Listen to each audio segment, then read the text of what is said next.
evening, everybody, and welcome to Carving It Up Live right here on Twitter, as well as the Carving It Up YouTube channel and the Grid Network YouTube channel. As always, I am Bryson Carver. Loaded show, and I do mean loaded show, on tap for tonight. NFL, college football, Major League Baseball, NBA. We got the whole package for you, ladies and gentlemen. You're going to have to just strap in, get ready to go. This is going to be a fun show. There's no question about it. Obviously, going to lead off with the terrible news that Joe Burrow is out for the season. I'll lead the show off with that in literally just a minute. Also getting into Lamar Jackson, the Ravens, why I do not believe Lamar Jackson is in the MVP discussion right now, but he can be because of something that happened last night. I'll get into that. Also, Draymond Green, I talked at length on Carving Up the Context about that on Wednesday, about how Draymond Green got into the scuffle with Rudy Gobert and the context behind that. Well, Draymond's punishment was handed down the other day, 5-game suspension. I'll tell you why in about 25 to 30 minutes why that is the right decision, but why still, like this notion that the Warriors need to move on from Draymond, that is absurd, and I will get into that later in the show, as well as the Vol View. The second to last, very bittersweet, the second to last episode or edition of the Vol View. Tennessee versus Georgia, the number one team in America, comes to Neyland Stadium, comes to Knoxville. How on earth can Tennessee pull an upset? I will tell you how in about 30 to 45 minutes. Also, going to get into Ohtani Watch, our brand new segment we introduced last week about Shohei Ohtani and the quest, at least by this show, at least by me, to get Shohei to the Red Sox.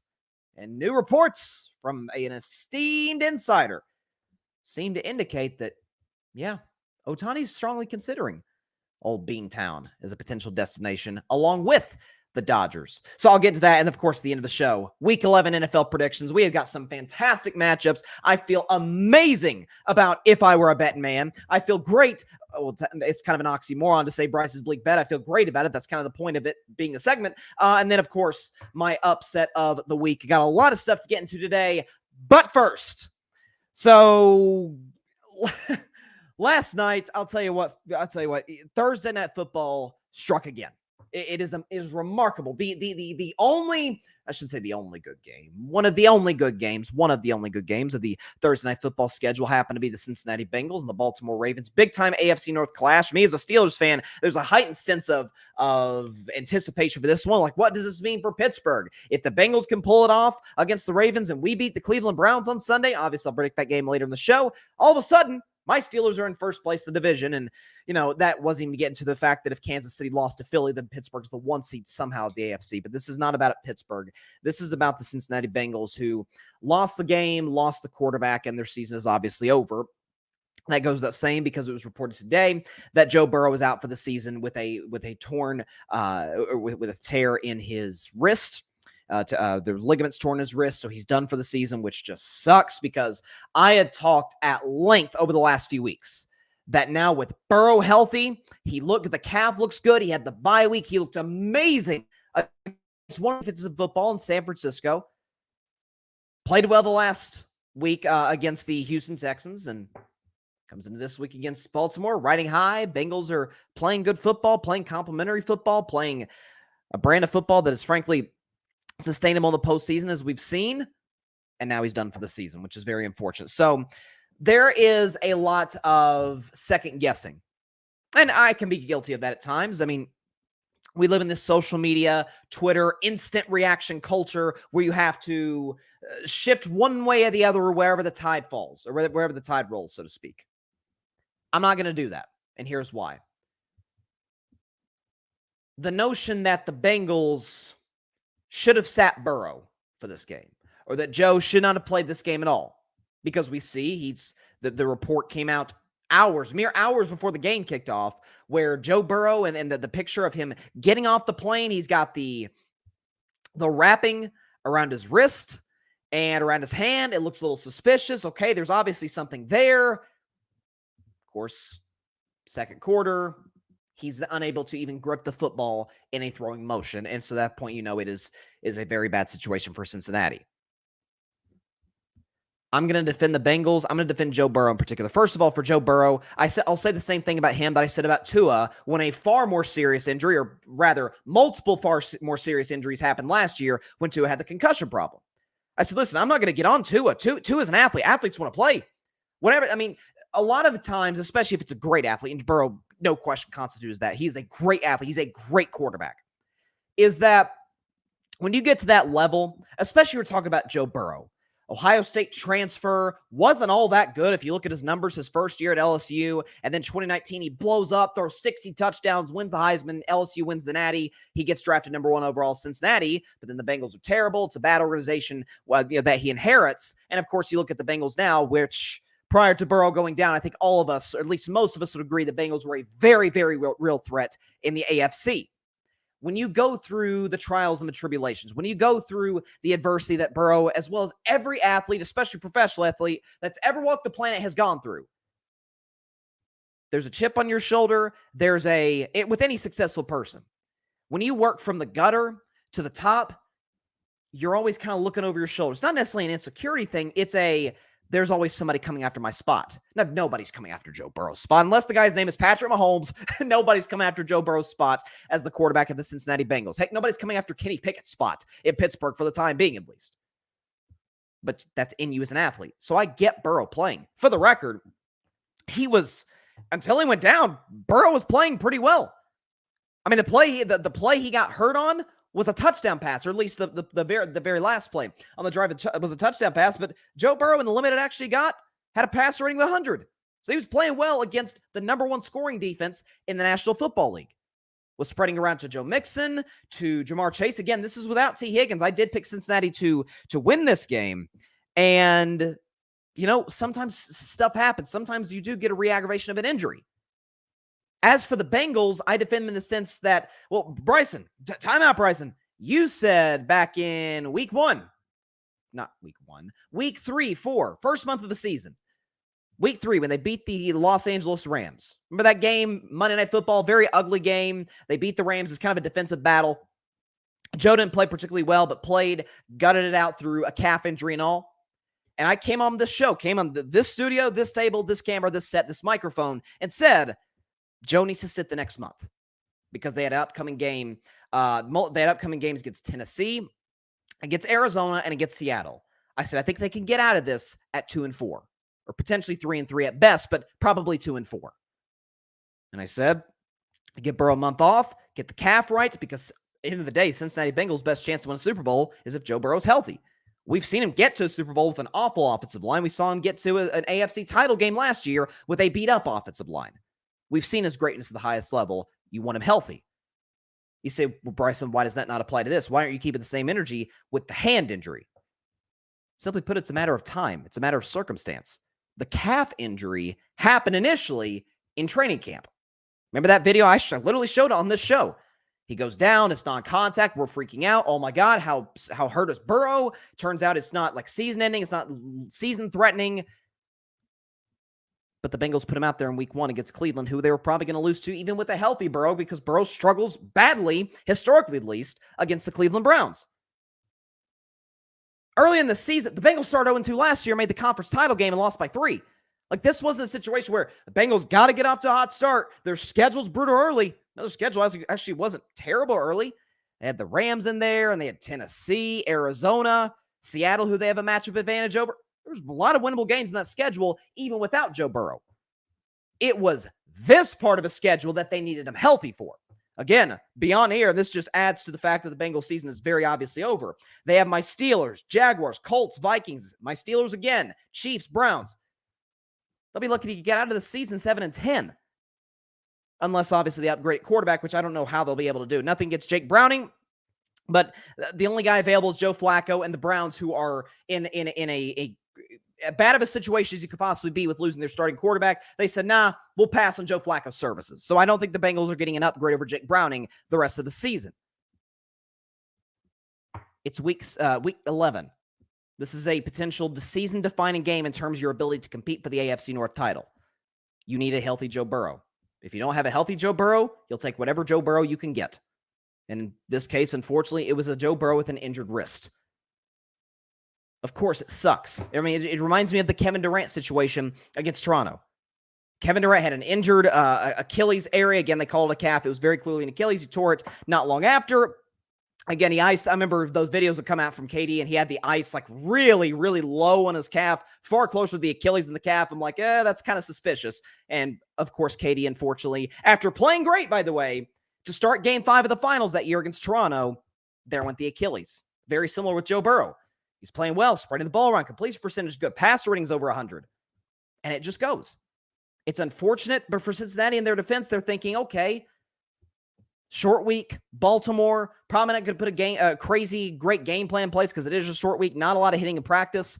Just get through it, see if we can beat Baltimore to beat up Joe Burrow, and guess what we get? A mini bye week. Friday, Saturday, Sunday off. Then you got the week leading up to the Bengals game against Pittsburgh, which we know is a very physical environment, very physical defense. It didn't work. Do I blame them for trying it, though? Do I blame Burrow for playing? I don't. This is not the equivalent of the calf injury. First of all, a calf, and we listen, torn ligaments in the wrist obviously means if you're a quarterback, you're done for. Really, if you play any position other than kicker, you're done for the season.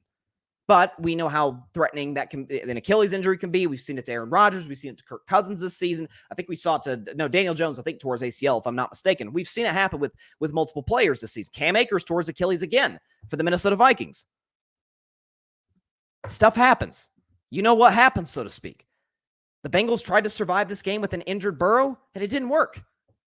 Now, for Cincinnati moving forward, again, I don't know. Obviously, we've done past the trade deadline. That guy Dobbs is in Minnesota now. And in Cincinnati's defense, it isn't like they're like Cleveland where, okay, Deshaun has a bad injury here. So although you could argue, timeout.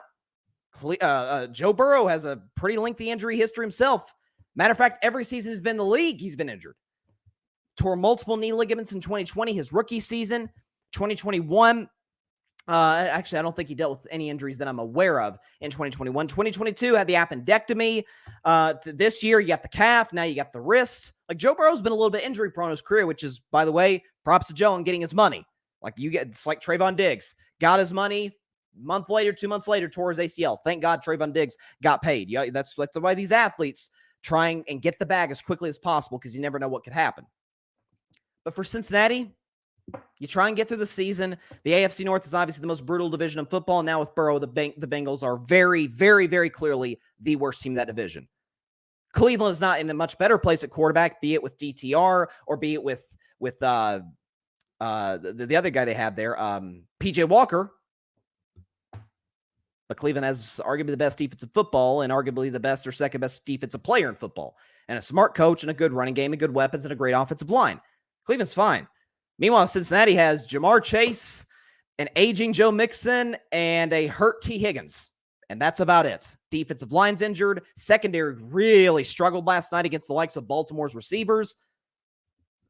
And nothing against Zach Taylor. I don't think he's as good of a head coach as Kevin Stefanski. Kevin Stefanski won Coach of the Year not that long ago.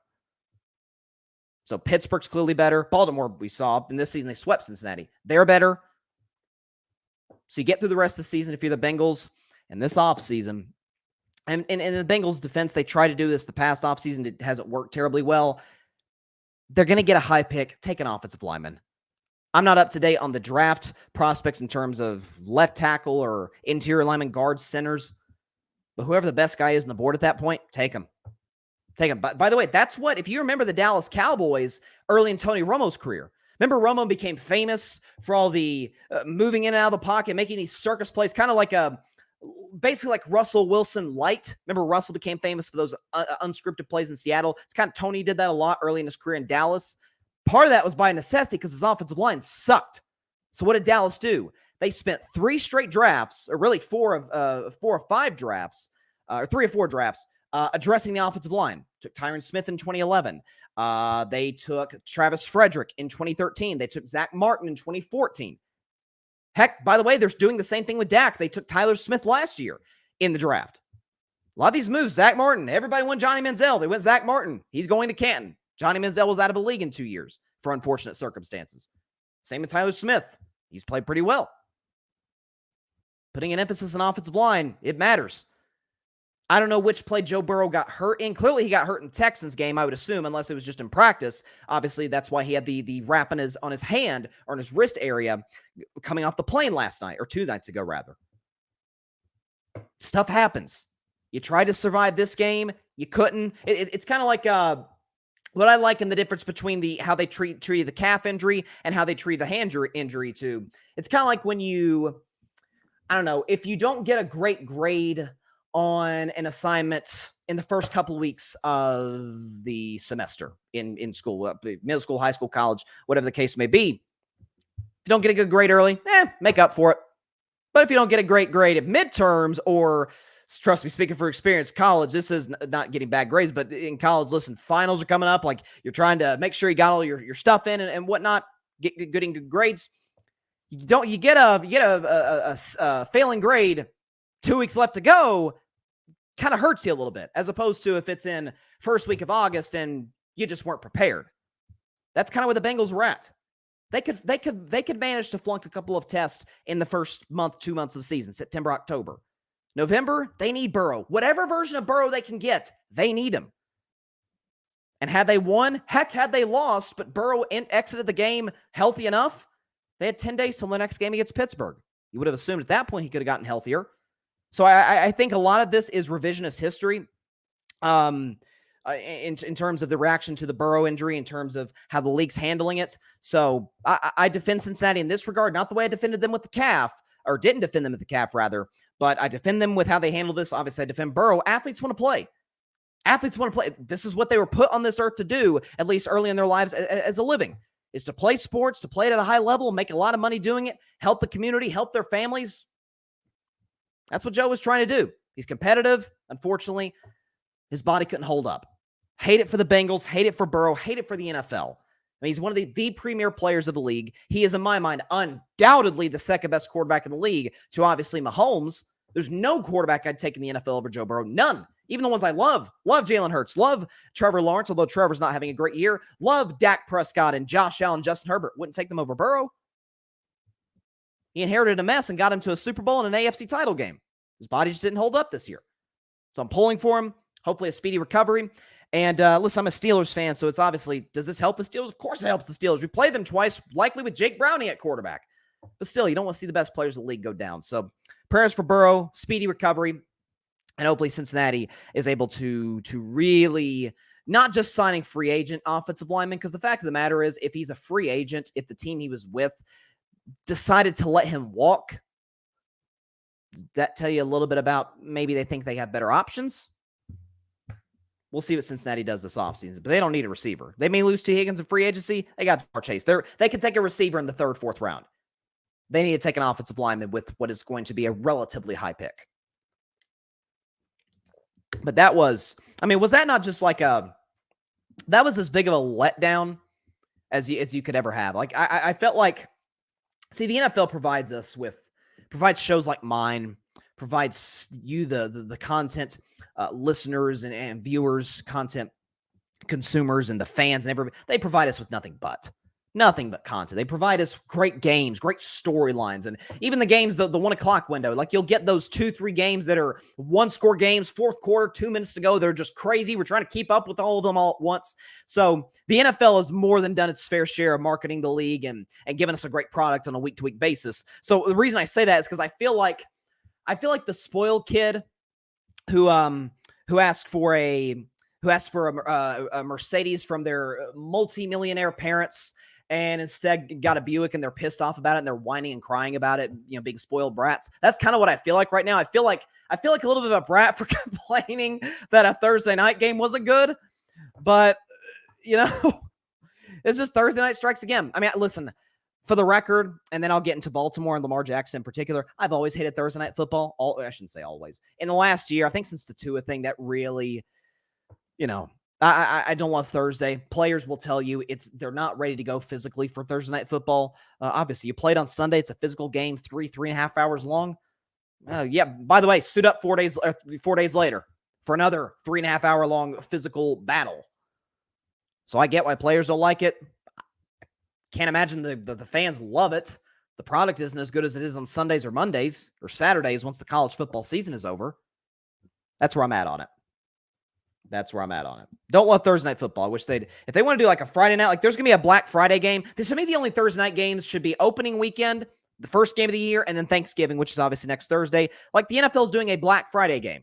Jets and Dolphins next week from today. And I love it. Shake it up a little bit. Try new ideas. Major League Baseball could learn a thing or two from the NFL and from the NBA. Try new stuff. If it works, product is good. Players get an extra day of rest before that game as opposed to Thursday. I don't know. I'm for that becoming maybe a staple. I mean, I know Friday night is Friday Night Lights, high school football. I get that, but it's at least worth a shot. To the Ravens.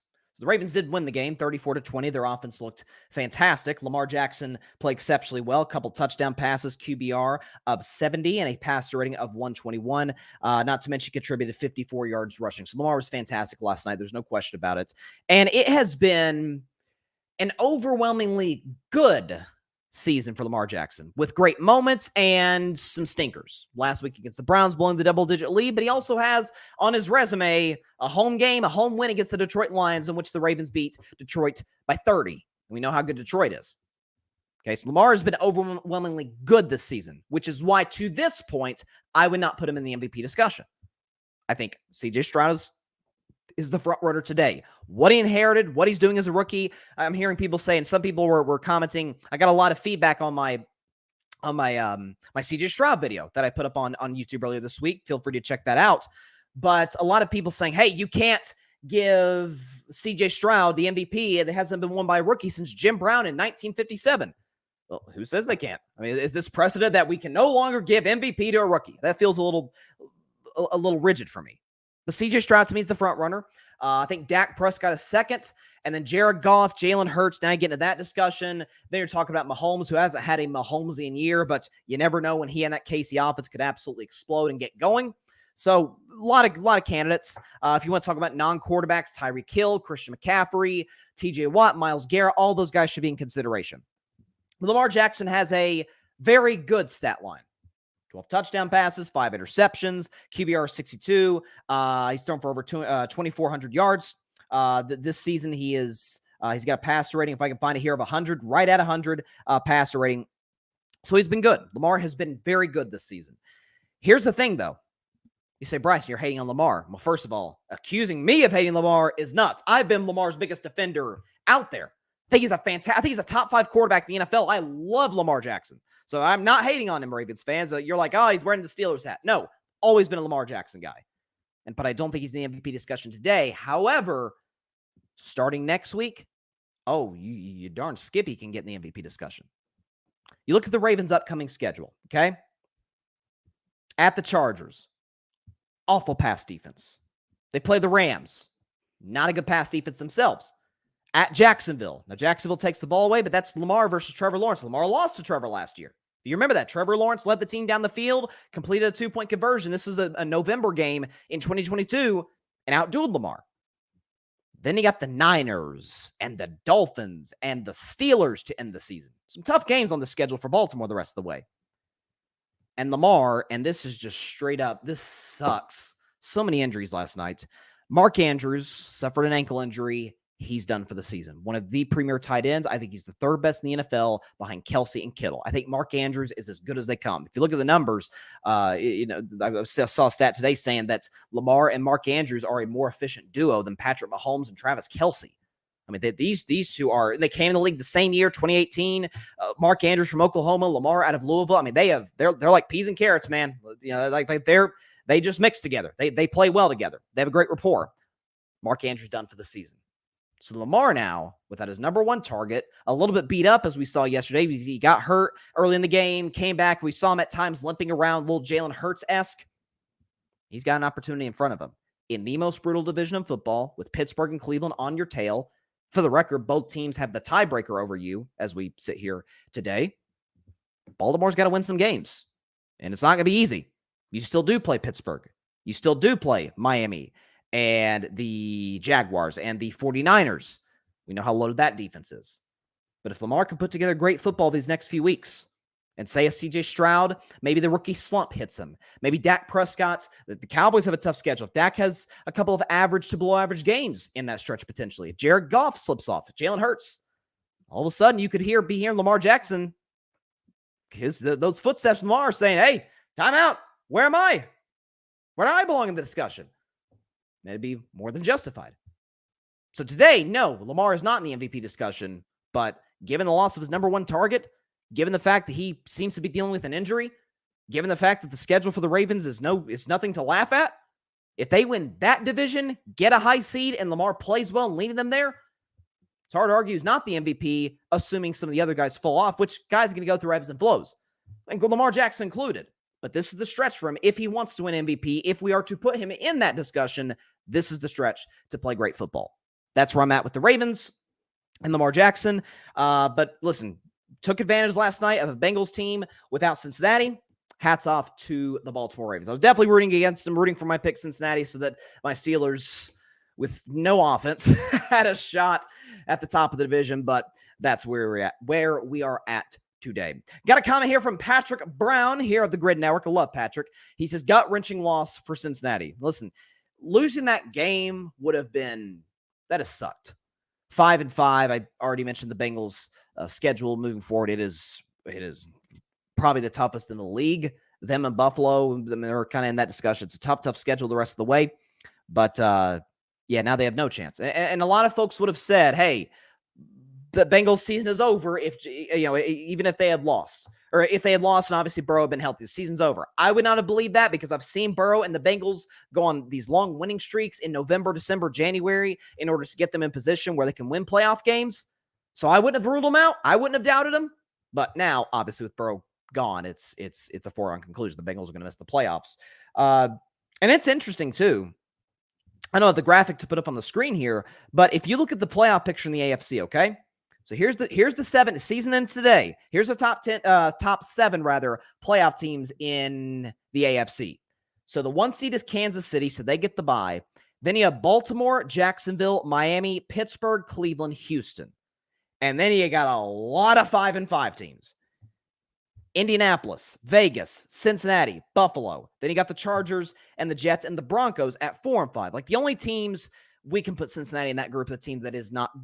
Jake Browning is not leading the Bengals to the playoffs. Because listen, in order for Cincinnati to get in, I mean, they have to go, 6-1 the rest of the way? You're telling me they're going to go 6-1 with the backup quarterback against the Steelers twice, Jacksonville, Colts, Vikings, Chiefs, Browns. It's not going to happen. So we could put the Bengals, regardless of what the record is, we could put them off to the side along with the Titans and the Patriots, neither of which are making the playoffs. Well, then who's in? Kansas City's going to win the AFC West. That might as well be a foregone conclusion. They're in.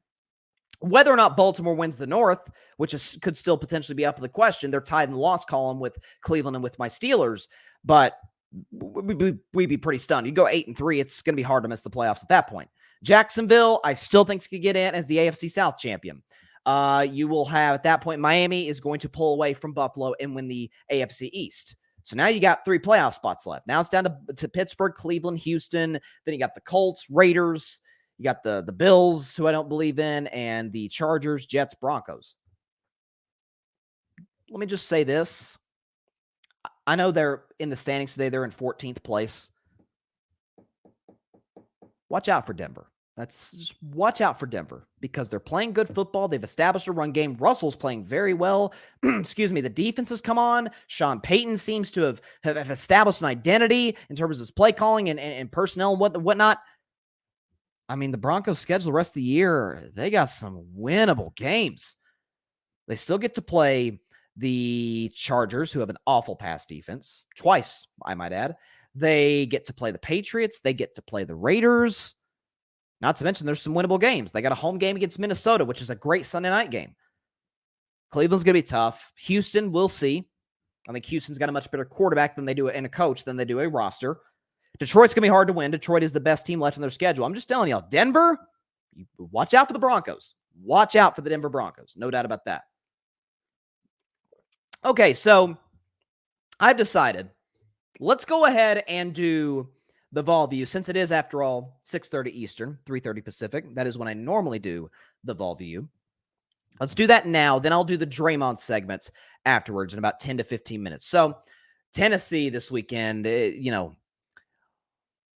last weekend was not fun as a Vols fan. I'm just going to tell you right now. So Tennessee loses to Missouri 36-7. It was as bad as the score might indicate. Offensively, turnovers killed us. Defensively, could not get off the field on third down. Struggled badly to stop the run. I mean, everything that could have went wrong went wrong for the Tennessee Volunteers. And not to mention, we lost one of our key wide receivers, Deontay Thornton, for the season with an ankle injury on a touchdown pass of all things, or touchdown catch, at least for him, of all things. So it was not a good day for the Vols. Due to that loss, and then to add salt in the wound, Georgia walloping Ole Miss 45-14. Tennessee is now officially out of the SEC East race. So my Vols will have to wait till 2024 to try and make the SEC title game for the first time since 2007. But there's always a positive out of a great opportunity. Tennessee at home against numero uno, the number one team in America, the Georgia Bulldogs. So it's Evolve U time, ladies and gentlemen. Tennessee's toughest test of the year, but the good news is it is in Neyland Stadium, it is in Knoxville. The Evolve U starts right now.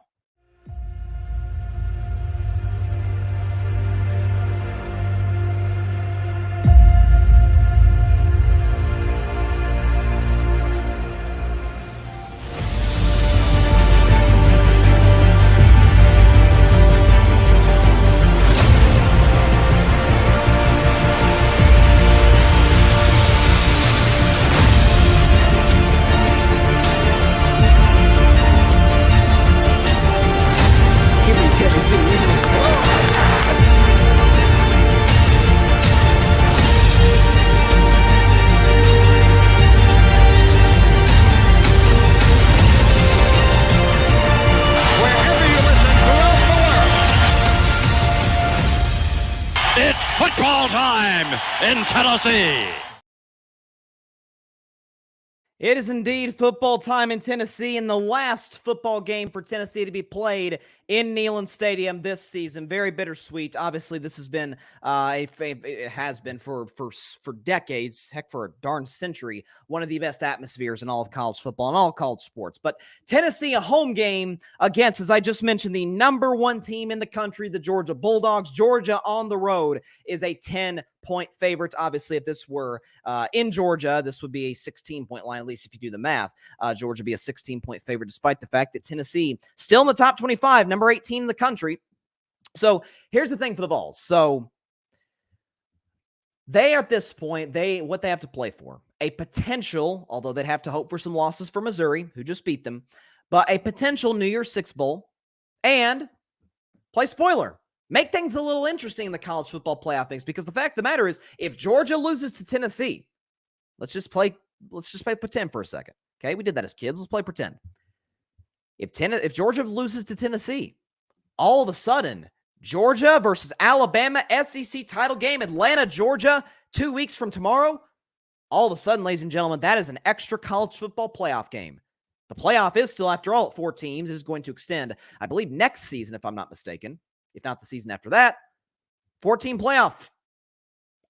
Somebody's got to go. Bama's got one loss. Georgia's got one loss, assuming that they lost to the Vols. All of a sudden, winner in the playoff. Loser, you're done. Your season is over in terms of national title contention.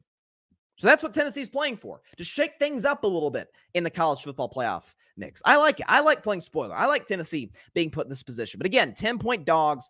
And again, it's not going to be easy for a myriad of reasons, one of them being the injury bug for the Vols. So first of all, Brew McCoy lost in the first month of the season due to injury against South Carolina, ankle injury. Another ankle injury plagued Deontay Thornton, one of our best receivers, probably our number one deep threat receiver. He got hurt last week against Missouri, done for the season. Our number one corner, Kamal Hadden, got hurt against Bama, done for the season. So 3 of Tennessee's key playmakers, and again, this is football. Injuries are going to happen, but Tennessee's kind of gotten snake bit to a certain degree in the past couple of months, or really just the entire season in general. But what's interesting is I'm looking at ESPN's matchup predictor, one of which that in the NBA and basketball, I give very little credibility to, with all due respect, because the fact that they had the Warriors at a 12% chance to win the finals against the Boston Celtics in 2022. Yes, I am still salty about that. We won, though, so it doesn't matter. Tennessee, though, apparently, according to their analytic system, however they calculate this, has a 30.6% chance to win. Almost 1 out of 3, potentially. Who knows? Here's the thing for Georgia. And I respect the heck out of them for this. I may not like Georgia, but I can always respect them in the sense that earlier in their schedule, and there's a lot of Michigan syndrome with this, where Michigan, first 9 games of the season, man, come on, it's Eastern Carolina, it's Purdue, it's Rutgers, and Michigan State. These are terrible programs, or at least mediocre programs. It's kind of what Georgia was doing, beating up on a lot of bad teams. UT Martin, Ball State, South Carolina, UAB, Auburn, Kentucky, Vanderbilt, Florida, Missouri. But then you play Ole Miss. 9th-ranked Ole Miss, playing very good football. Walk into Georgia, and I mistakenly said the Bulldogs won 45-17. I apologize. They won 52-17. So they took care of business. Carson Beck is playing unbelievable football right now for Georgia. In this game, had a couple touchdown passes, QBR of 96. The Bulldogs ran for 300 yards against Ole Miss. So that's going to be a point of emphasis for Tennessee, is that, hey, it's pick your poison. You want Georgia beats you with your pass game, Carson Beck, Brock Bowers, who is going to be a top 5 pick, potentially, certainly a top 10 pick in this upcoming NFL draft. He is as talented a tight end as we've ever had coming out of the draft next year in 2024. Or do you have the running game beat you? With a great Georgia offensive line, another great Georgia offensive line, and Georgia has tended to be running back you, or at least running game you. How do you stop them? Well, Tennessee can stop the run. Hold Georgia in third down situations. If there's anything Georgia has not done this season, or at least have it proven this season, it's that they can win in very hostile environments. Here's the road games they played, Georgia, this year. At Auburn. Auburn can be hostile, but it helps when Auburn is better. Okay, the Auburn Tigers are sitting here today. If you look at the standings in the Southeastern Conference, the Auburn Tigers are sitting there at 3-4 in the SEC. Like they're mediocre, they're average, they're fine. That's not an intimidating place to go play. As for Georgia, again, look at the rest of their schedule. I can pull up here. I apologize, just lost. Okay, Georgia, other home road games that they played this year. Vanderbilt, come on. Tennessee fans always outnumber Vanderbilt fans. Matter of fact, I didn't watch Georgia Vanderbilt. That was on October 14th, so a month ago. I didn't watch the game. Guarantee there were more Georgia fans than Vanderbilt fans. Vanderbilt doesn't have a fan base, okay? Except when there's baseball. Then they all come out of the woodworks. It's funny how that works. Florida, neutral site game, Jacksonville. Florida's mediocre. It's not a hostile environment. But you know what is? Neyland Stadium. Let me tell you something, y'all. Been in Neyland multiple times. Matter of fact, gonna be there tomorrow. Cannot wait for it. When I say that place gets loud, last year, Tennessee played Alabama in Neyland Stadium. The earth in Knoxville, Tennessee, literally, I'm dead serious. You could look this up, folks. No, don't take my word for it. Look it up. The earth shook at Neyland Stadium. It was so loud. That's what's going to be like on Saturday. For Tennessee, for Vol Nation, for Vol Faithful, Knoxville, Tennessee, Neyland Stadium. Oh, what do we got to lose? We're not obviously not going to make the playoff. Nowhere near that. We're not going to make the SEC title game. We're mathematically eliminated. We don't like Georgia. Let's screw up their season. Let's put them on the brink of potential college football playoff elimination 2 weeks from now when they face Alabama. If we shake things up, that's some serious momentum going into certainly the rest of the season. They'll beat Vanderbilt next week, and hopefully they win their bowl game depending on the matchup. That's some serious momentum going to next week, where you have obviously Nico coming in, starting quarterback, 5-star recruit, number 1 QB in the nation coming out of high school, and some transfers and recruits, and we know how that goes. So what happens for Tennessee? Well, what I hope happens and what I think is going to happen is two different things. You guys don't care what I hope. I hope Tennessee wins, of course. What I think is going to happen is that the Vols, it's the old syndrome. It's more applicable in the NFL than it is college, but bear with me. The whole, when you play on national television, and CBS, this is unfortunately the final year that they're doing SEC games, which is really sad because the SEC on CBS, it's like synonymous. It's going to feel weird. It's going to feel weird not having the SEC on CBS. But Tennessee played on CBS last week against Missouri. A lot of stakes. They didn't know Georgia was going to be Ole Miss. Probably did in the back of their heads, but they didn't know for a fact. They beat Missouri. Georgia lose to Ole Miss. All of a sudden, this game tomorrow is for the division. It's for a spot in Atlanta. Well, they got humiliated, embarrassed, intentionally by the head coach of Missouri, by the Missouri football team, who had been pissed off the last 2 years. He'd given up 60 points to Tennessee. Well, now all of a sudden, Tennessee's the one who got humiliated. They're playing a Georgia team that's flying high a little bit. Is there a potential that Tennessee maybe catches Georgia off guard? Maybe. Does the fan base, the noise, the atmosphere, does that catch Georgia off guard? Well, in the first half, I think it will. I can see Tennessee getting a stop first drive. I think Georgia gets the ball first. Tennessee gets a stop. I'm not going to say 3 and out or something, but gets a stop. Get the ball to Joe Milton and Falls offense. Boom, boom, boom, boom, boom, boom, boom. Down the field, touchdown, 7-0. Place is going crazy. They ride that momentum to a tight halftime score of 17-17. And then in the second half, Georgia, as any great football team does, adjusts. They get in order what they need to get in order, and they win convincingly. But at the final score here, I got Georgia 38, Tennessee 21. I said 17-17. I meant to say 14-14. 14-14. Tennessee loses this game 38-21. This is the very first time, this is historic, that I picked the Vols, my Vols, to lose here on the Vol View. But I have to be objective, have to be honest to you, the audience, and frankly to myself and to the rest of Vol Nation. Listen, if we win, oh my gosh, I'm going to be on cloud 9 on Monday's show. I don't anticipate that happening, though. I think the number 1 team in America gets the W, sends Tennessee to Vanderbilt at 7-4, and that's what that is. So, and I hope we win. I don't think it is out of the cards that we win, but I certainly would not advise you to take Tennessee in the points. I would not do that, given what I've seen this season, but it is not out of the question. Can't wait to be in Knoxville tomorrow. Can't wait to be at the great historic Neyland Stadium amongst a fantastic fan base and an unbelievable atmosphere. Rooting for Tennessee, obviously as hard as I can, but I got Georgia 38-21. That is it for this week's edition of the Vol View. We'll see what happens this weekend. We'll see what I have in store for you next week on the regular season finale of the Vol View, at least for the football season.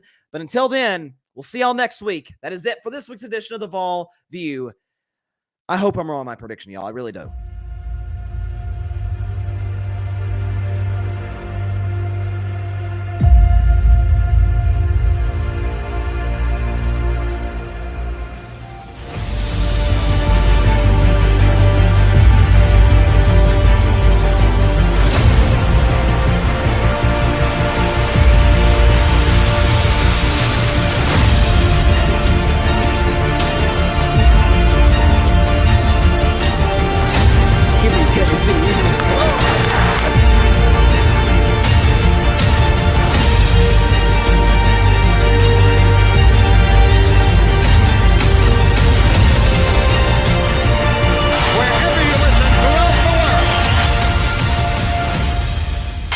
Football time in Tennessee.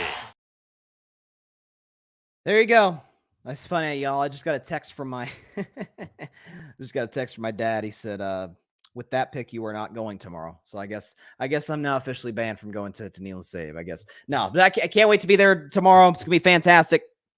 And again, I cannot imagine what the atmosphere is going to be like. Dolly Parton, the great, and I want to emphasize as much as I can, the great, the all-timer, the GOAT, Miss Dolly Parton is going to be at the game tomorrow. She is going to perform Rocky Top. I don't know if it's going to be a halftime, pregame, whatever the case may be. Can't wait for that. Dolly's a freaking legend here in Tennessee. And as about as I always say, people like Dolly Parton, you know, there are certain individuals like her that where if you don't like them, you, my friend, are the problem. Or frankly, if you don't like Dolly Parton, we can't be friends. We can't. Okay? We can I have people in my life that don't like Steph Curry. I love Steph Curry and don't like Dak or any of my favorite athletes. Or I've got people in my life who are Josh Dobbs haters.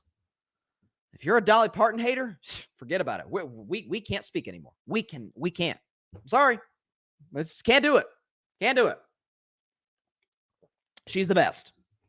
And Dollywood's fire too. Let me tell you right now. Love Dollywood. Love it. Okay. So again, shout out to Dolly Parton because she has been, you know, didn't come from much, but was able to lift herself to a place of prominence. So hats off. Now I just got a text from my mother. She is she loves what I said about Dolly. There you go. Okay, so I did want to get into this and get into the National Basketball Association and a team and a player that have been the topic of much discussion this week, rightfully so, is Draymond Green and my Golden State Warriors. So Draymond, and I broke it down into detail, the scuffle between him, Rudy Gobert, the Timberwolves, everybody involved. It was not what you would have wanted to see on a regular Tuesday night, although Tuesday nights and Tuesday nights and Friday nights in the NBA for the next few weeks is the in-season tournament, which I love. The intensity's been great, and then again, I don't know if the NBA and Adam Silver wanted the intensity to be there to the point of a fight where multiple ejections occur, but that was obviously what happened. So obviously Draymond Green was tossed, and rightfully so, for chokeholding Rudy Gobert. Klay Thompson, to me, was wrongfully tossed. And frankly, I didn't love that Jaden McDaniels got tossed either for the initial scuffle that started it. I guess the refs were saying, hey, you guys instigated it, so you should be punished. I get that, but I don't think it was just pushing and shoving. Then again, on the other hand, there were punches thrown. We're splitting hairs here. And I thought Rudy Gobert should have been tossed and suspended. Not as many games as Draymond, but suspended because the Cardinal rule. Did I not talk about this on Wednesday? And I cannot tell you how many people I've heard indirectly back me up on this, and the national media is like the Cardinal sin. You do not touch another team's player during a scuffle. You don't do it. You grab your own guy. If you're not obviously the one doing the fighting, you grab your guy, pull him out. That's what Chris Paul did with Klay Thompson. That's what Mike Conley did with Jaden McDaniels. Rudy Gobert escalated the situation by grabbing Klay Thompson's head. Draymond Green saw that.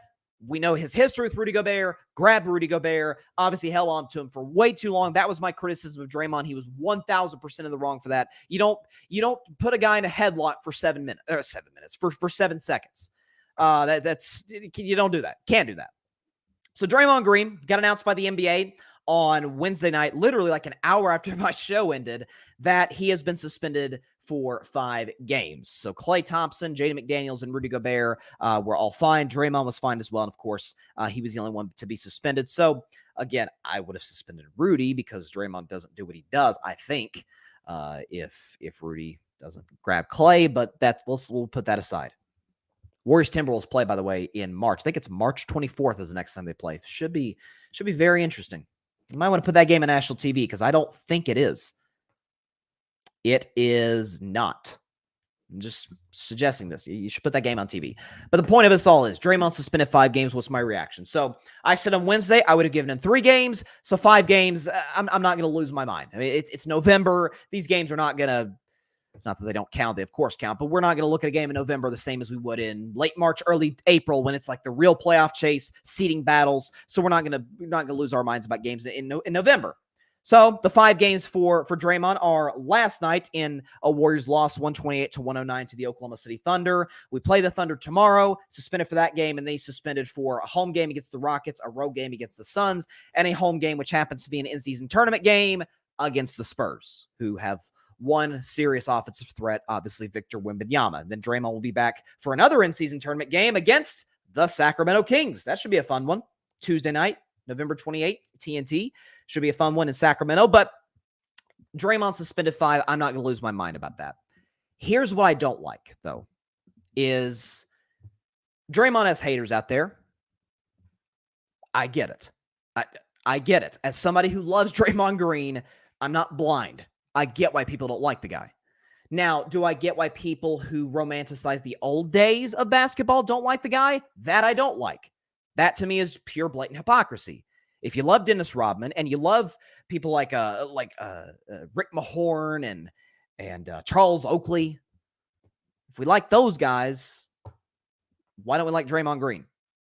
Which, by the way, those guys, Draymond's had his share of questionable, too dirty plays, not as much as those. But you love them, hate Draymond. To me, that's inconsistent.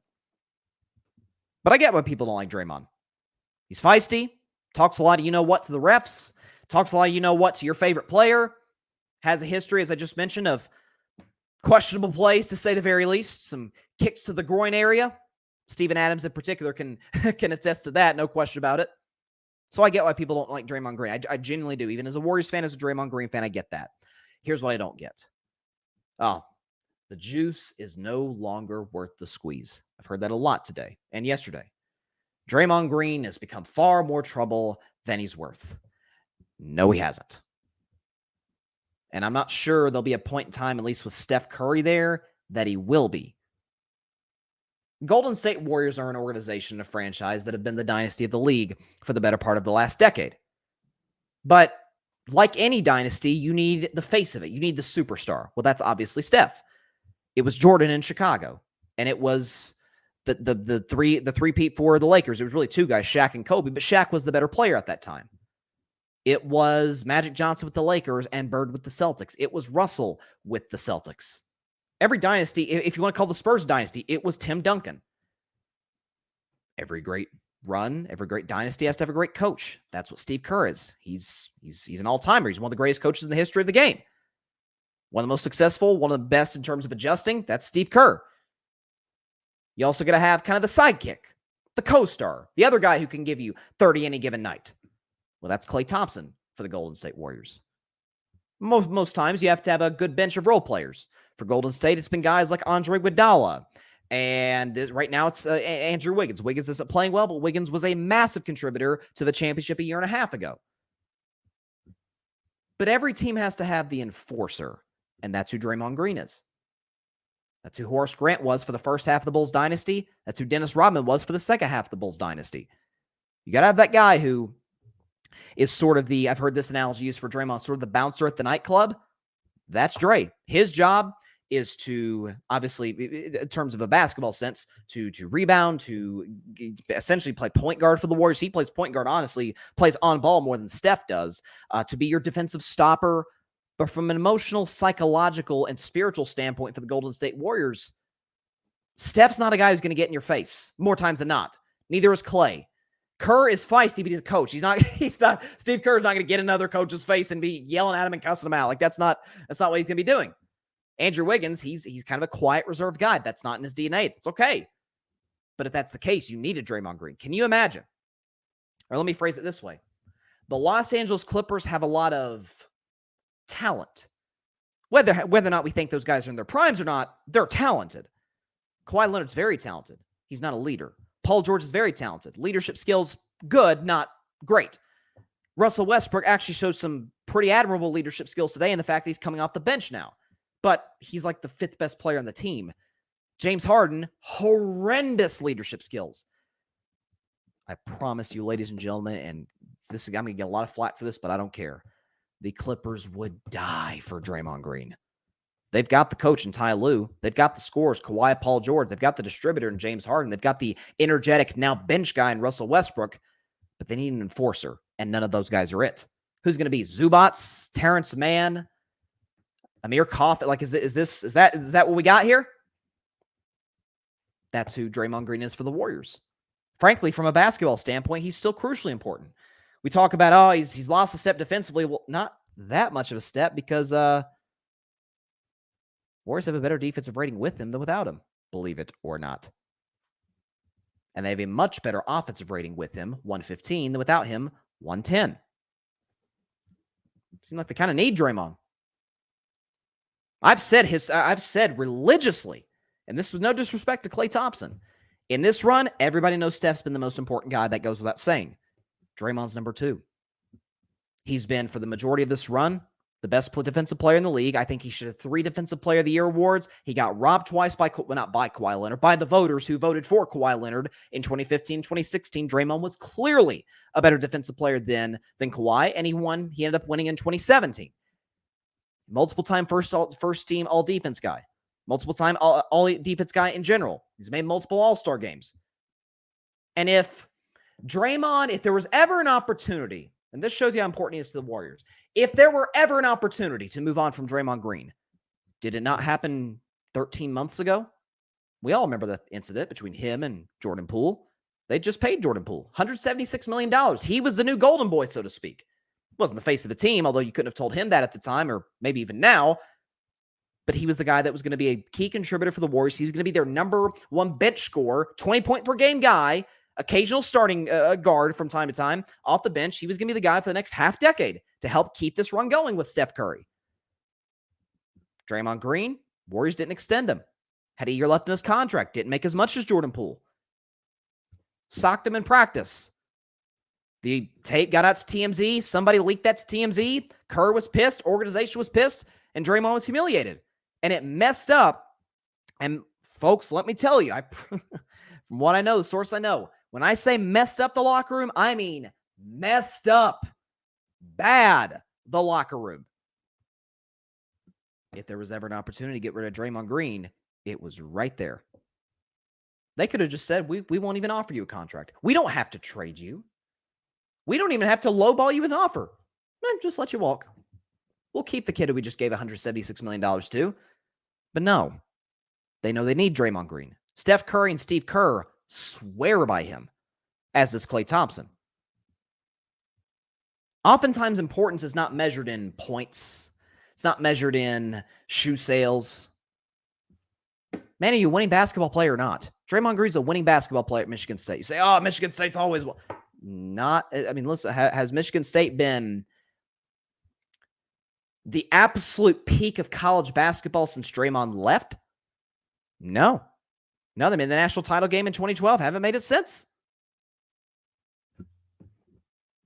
You don't think he's important to the Golden State Warriors? For the record, before Jordan Poole, you say, well, Bryson, you've said Jordan Poole is a cancer in the locker room. I very much have said that. And you see, by the way, Jordan Poole in Washington already looking a little dicey there. Is he arguing with teammates? He's cussing out coaches and like, it's not good in Washington. Shocker, shocker. Could have told you that. Well, what about that Kevin Durant guy? He's pretty good at hoops, pretty good at basketball. I think it's safe to say. What about then? 2018, KD, Draymond. We know the incident that happened in the locker room. We know what Draymond told Kevin Durant in the cleanest way I can put this. We don't need you. We won without you. Leave, with some profanity-laced words in there, of course. But that was exactly what he said, verbatim. We don't need you. We won without you. Leave. We saw the spat on the bench, and Kevin Durant, of course, did leave. KD may have stayed if the Warriors had said, you know what? That's it. We're moving Draymond Green. But they said, no. We're going to try and keep Kevin Durant. Of course, he's an awesome basketball player. First ballot Hall of Famer, no doubt about it. Finals MVP. But Draymond built this thing. Draymond's been crucially important to this franchise ever since he's been there, since 2012. They need this from Draymond. His production is going to outweigh incidents like Tuesday night against the Timberwolves and Rudy Gobert. You will have those. You will have the Draymond ejection where he gets in trouble. Maybe he gets a fine, a suspension, whatever the case may be. But man, you need him in that playoff run. Draymond Green's the type of dude, when the going gets tough, he's the type of guy who maybe doesn't have the greatest reputation around town, but man, when you're going through it, call Draymond Green 3-4 in the morning. Draymond Green will be over to your house to help you with whatever you need help with. That's the type of dude he is. That's the type of teammate he is. By the way, the thing that he did that was, again, over the top, shouldn't have done it to the extent that he did it, of course, in terms of chokeholding Rudy Gobert. Went way too far in that. Steve Kerr said it himself yesterday before the game. Even that was defending a teammate. So this notion that the juice is no longer worth the squeeze, I must have missed something. It's very much that there's a lot of juice still there. And I'll squeeze whatever drop I can out of it if it means the Warriors contend for championships. And yes, they're 6-7. They've rode a 5-game losing streak, so it's not great now. Steph is hurt, Draymond's suspended, but it is November. So, and by the way, I predicted the Warriors would get off to a rough start to start the season. As a Warriors fan, I said that all off season prediction show, so they get off to a rough start and they get it right around January. That's kind of where I think they're at. But yes, you keep Draymond Green. They gave him a 4-year contract worth, was it $125 million? I think that's what it was. Evidently, they thought that the juice was worth the squeeze. I'm going to trust the organization, the smart people up in the Bay Area, than some 15-year-old living in his mama's basement on Twitter. That's just me. I just think that there's this. I get why people don't like Draymond. I do. You know, Draymond Green played for somebody else. I'd certainly still respect him. Honest to God, I wouldn't like him. You know, but you can't disrespect him. That's kind of where I'm at with Mr. Green.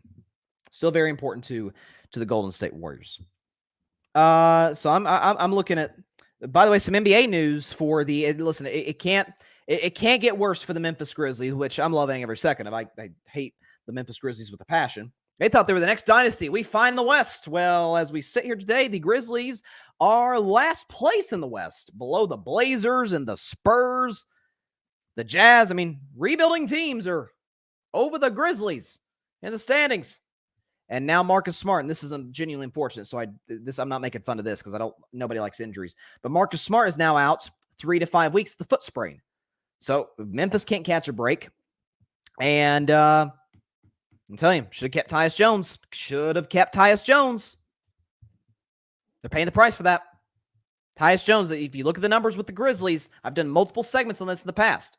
Did it in 2022 during the playoffs. Did it certainly last playoffs, 2023, when Ja missed that one game against the Lakers in game 2.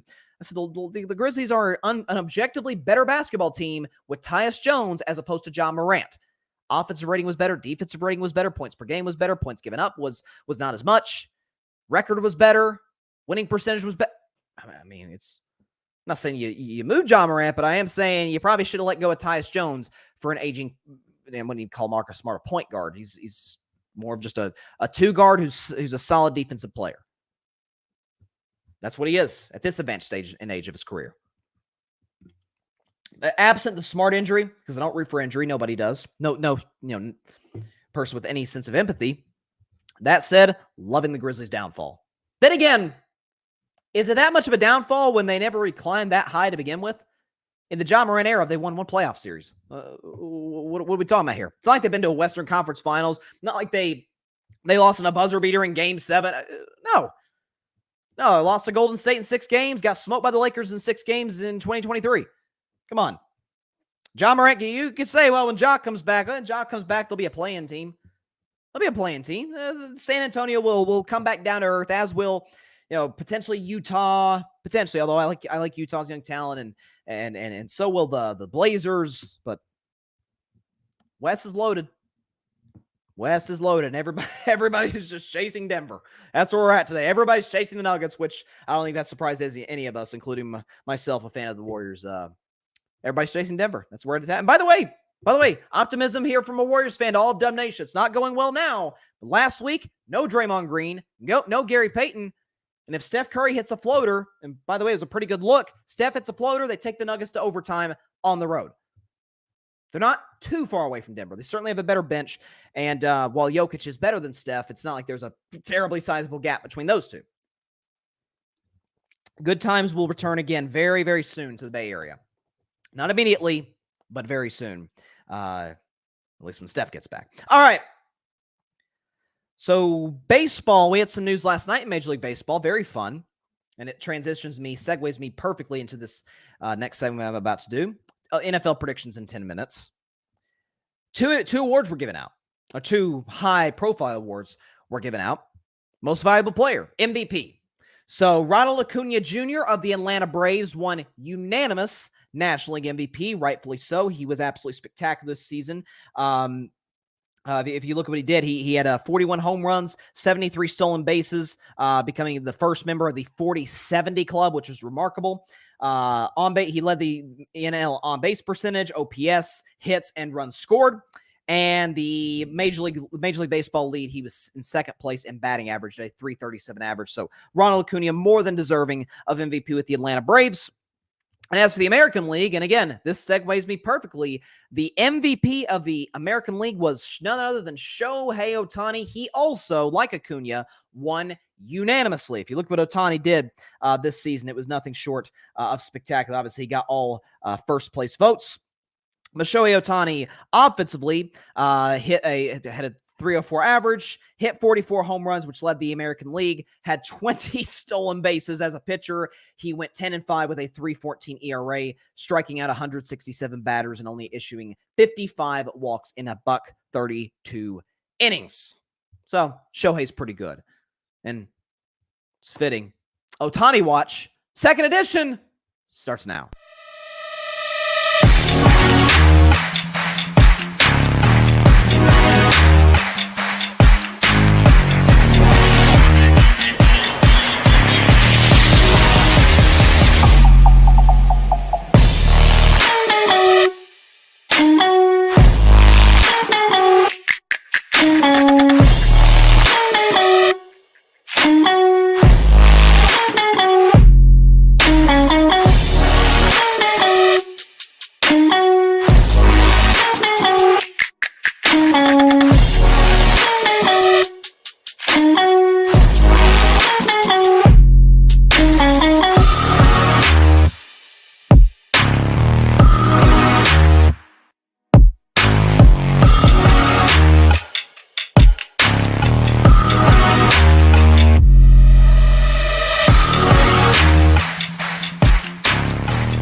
So as Ohtani Watch begins this week, an update from the odds. I did want to look at this. This is according to the New York Post, and they looked at the odds makers at DraftKings Sportsbook to look at the Shohei Ohtani next team odds. The Dodgers still in first place, and for those of you that bet, they are the favorites at plus 110, followed by the Chicago Cubs, the San Francisco Giants, the New York Mets, the New York Yankees, the Texas Rangers, the Boston Red Sox, Seattle Mariners, LA Angels, Philadelphia Phillies, Toronto Blue Jays, San Diego Padres, and the field. I almost said Chargers again. I'm so used to saying that. Padres, Jays, and the field are tied at plus 2,000. So not a great chance right there. But first thing I noticed right off the bat, and then we'll get into the Red Sox aspect of this specifically, is the fact that Boston they were 10th. I believe last week they were, according to DraftKings, I think 10th in Major League Baseball in odds to sign Shohei. They have creeped up to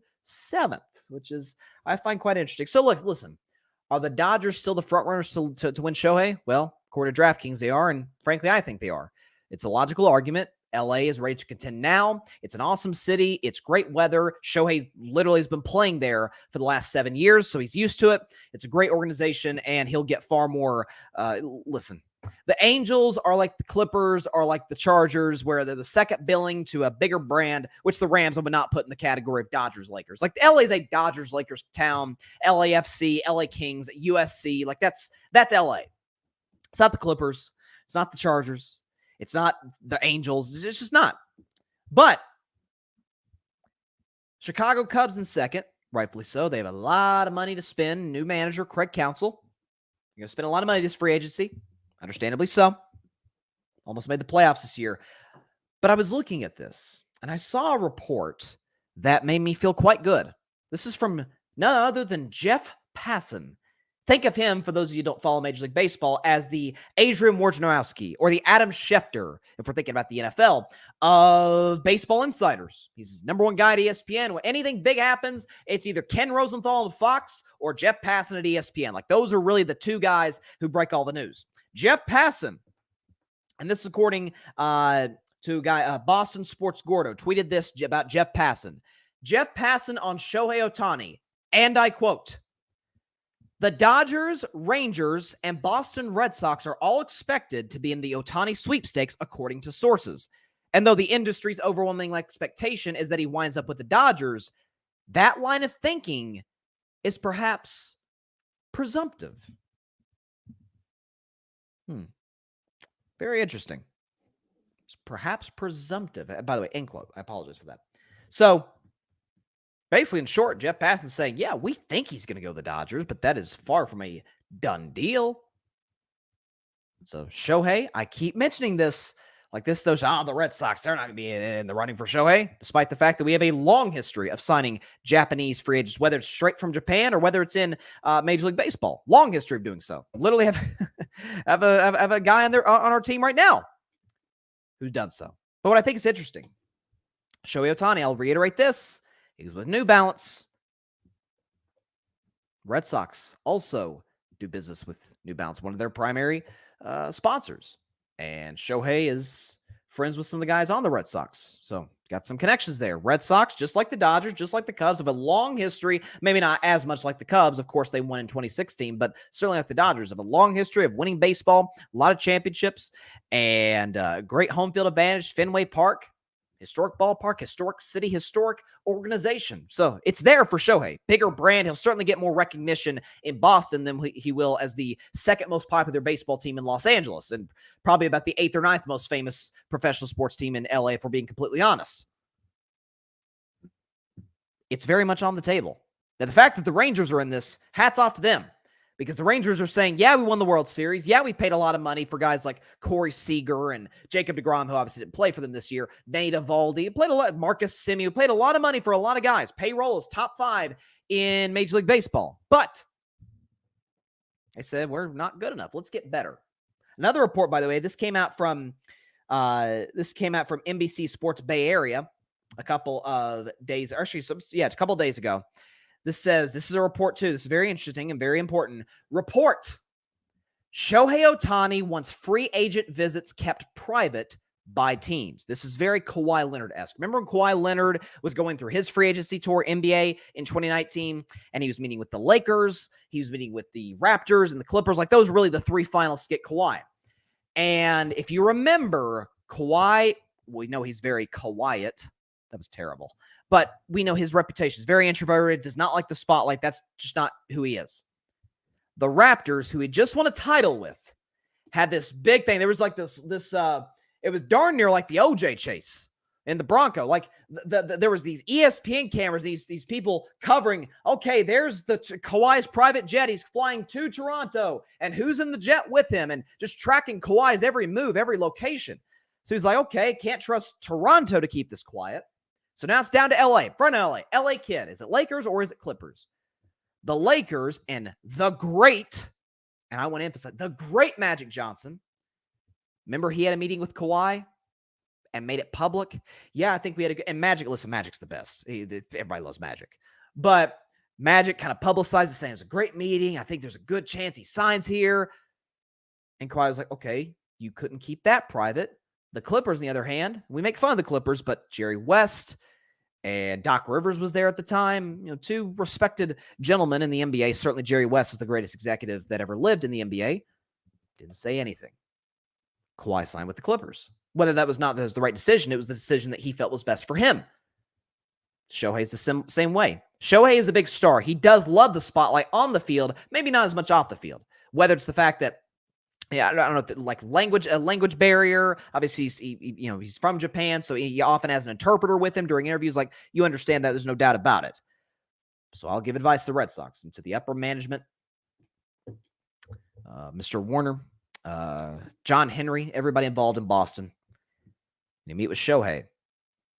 Do it in you call one of the best spots in Boston. Say, okay, let's have like a 1 a.m., 2 a.m. dinner with this guy. I'm going to reserve the place. Don't close yet. It's just going to be us. It's going to be this high-profile free agent who's the best player in baseball. It's going to be us. No cameras, no publicity, no media, nothing. We're going to bring Shohei in.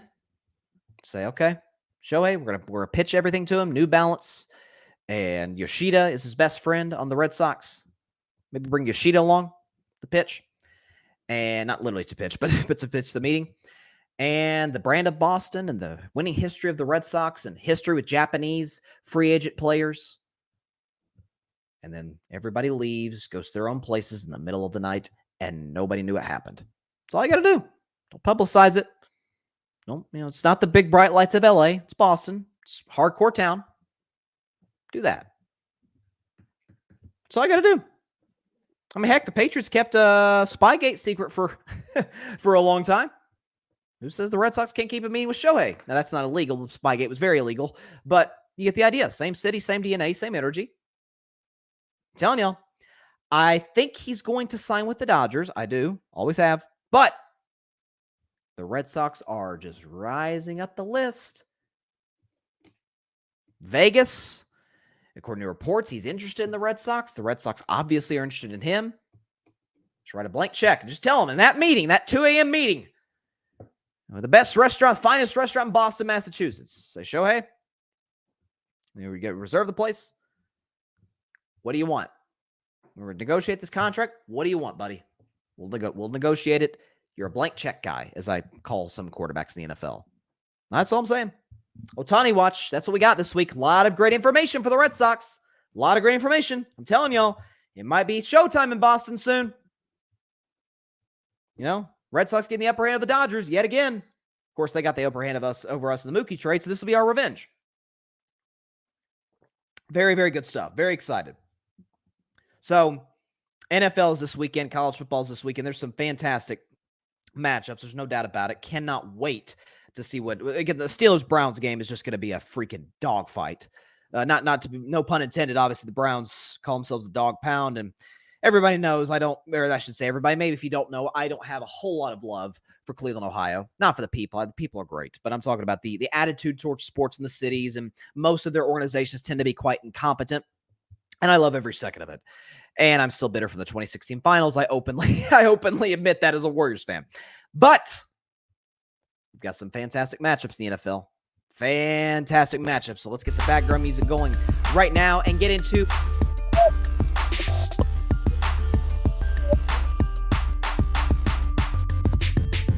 we've got first my Pittsburgh Steelers taking on the Cleveland Browns in a big AFC North matchup in Cleveland, Ohio. Browns are favorites -1.5, or favorite -1.5. So, for Cleveland, obviously they lose Deshaun Watson this week. Season-ending shoulder surgery, he's gone for the season. The good news, though, if you are a Browns fan, if you look at the Browns' quarterback production this season, it has statistically been among the worst. In terms of passing yards, touchdowns, points scored, completion percentage, I think is last in the NFL, the whole bit. They've not been good at the quarterback position, whether it's John, Dorian Thompson-Robinson, who is going to get the start, the rookie out of UCLA, going to get the start on Sunday, or whether it's P.J. Walker or anybody else. Lost Nick Chubb for the season, lost Deshaun. The Deshaun loss not near as impactful. Obviously, best wishes to him for a speedy recovery, but it's not going to be a death blow to their season. That's the fact. Myles Garrett, great defense, great secondary. And here's the thing. So, Steelers beat the Browns in week 2. Crazy Monday night game. A lot of defensive touchdowns, a lot of turnovers in general. Pittsburgh won 22-26. And it was our first win of the season. Cleveland dropped 1-1 that game. Both teams sitting there at 6-3 with virtually, certainly this could be said about the Steelers, not much of an offense to speak of. Not great quarterback play. It's probably going to be cold and chilly. It's Lake Erie for crying out loud. It's Cleveland, Ohio. In late November, Sunday before Thanksgiving. It's going to be cold. Okay, so it's going to be ugly football. It is going to be these guys. Thank God neither of these teams play on Thanksgiving, because these teams are going to be freaking just tired as you know what, and their bodies will be aching. It's going to be rough out there. Here's the thing, though. Dorian Thompson-Robinson, watch out, Pittsburgh. He made his first start, yes, against the Ravens. Browns only scored 3 points, and he turned the ball over multiple times. It's a bad day for the rookie. But he didn't know he was going to start until hours before the game. He is no Justin Herbert. We know the story of how Herbert got his first start. The doctor punctured Tyrod Taylor's lung. Herbert made the start, hasn't missed a start since for the Los Angeles Chargers. Dorian Thompson-Robinson, newsflash, is not Justin Herbert. John Watson was supposed to play that game against the Ravens. Didn't. He came in, did the best he could, but that was not terribly productive. I think he'll be impactful with his legs. I think the Browns will try and get the play action involved. But the Steelers, after giving up a lot of yards and getting, I'll say it, outgained again. Can we just get more yards from the opposition? Is that too much to ask? Outgained again. They'll hold firm in the red zone. They'll force the kid into a couple of turnovers. And fourth quarter, Kenny will make his reappearance and lead the Steelers to a game-winning drive with a walk-off Chris Boswell field goal. Give me the Pittsburgh Steelers, my Pittsburgh Steelers, 19-16. Yes, neither team will break 20. It will be a defensive battle out there. 19-16, Steelers win over the Browns, 19-16, and get to 7-3 somehow, some way. A half game back of the Baltimore Ravens. I don't know if it's possible, but we got Mike Tomlin, fourth quarter, Kenny. Get out. Arizona Cardinals, Houston Texans up next. Texans are favorites. By the way, obviously, the Steelers. Cardinals, Texans are a 6-point favorite at home. I cannot remember the last time the Texans were favored by this much at home. It's just excitement around the franchise, really in the last half decade. DJ Stroud's playing incredible football. I've mentioned his numbers multiple times. He's got 15 touchdown passes, best touchdown interception ratio in the league, best pass rating in the NFL when taking the shots at 20 or more yards down the field. He's efficient. Shots. The Texans are by no means babysitting him and eating him in the NFL, check down throws and play action. No. Hey, kid, let it rip. And boy, has he done that. Now, for Houston, Noah Brown out for this game. Dalton Schultz, though, will play. Nico Collins, it looks like he's playing this game as well. So for Houston, having the majority of their targets there is going to be critical. Arizona coming off a win last week against Atlanta. Kyler Murray played pretty well given the fact that he hadn't played in a year. Led them to a game-winning drive similar to CJ Stroud doing so against the Bengals on Sunday. Here's the thing. So the honeymoon, if there really was a honeymoon, the Cardinals are, after all, 2-8, is going to kind of come crashing to Sunday for Arizona. I think Kyler will struggle. The Texas defense has not played well the last couple of weeks with Tampa Bay and Cincinnati, but ball away from Joe Burrow twice against Cincinnati. I think Kyler Murray is more than capable, more than due. 2 to 3 turnovers on the afternoon. The Cardinals have lost have had some injuries in the running back and at offensive line. They've really struggled. So I will. Do we have the score here? There it is. I will take the Houston Texans 27-17 over the Arizona Cardinals. They'll beat the 64. Stay right on Jacksonville's heels for that AFC South title to play next. Very, very interesting game. And that's the game we're getting into next. It is the Tennessee Titans and it is the Jacksonville Jaguars. The Jags fight a 31-point loss at the hands of the 49ers. At home, mind you, are a 7-point favorite at home over the Titans. Will Levis, I told y'all, he played great against Atlanta. It was throwing the ball all over the place, and DeAndre Hopkins was having his best game as a Titan. His young career as a Titan. I told y'all, I'm going to give him the Jordan Love treat. Where don't overreact to one game. Let's see him do it over and over. Or at least he doesn't have to score 4 touchdowns a game. That's unrealistic. But be consistent. Be accurate. Make good decisions.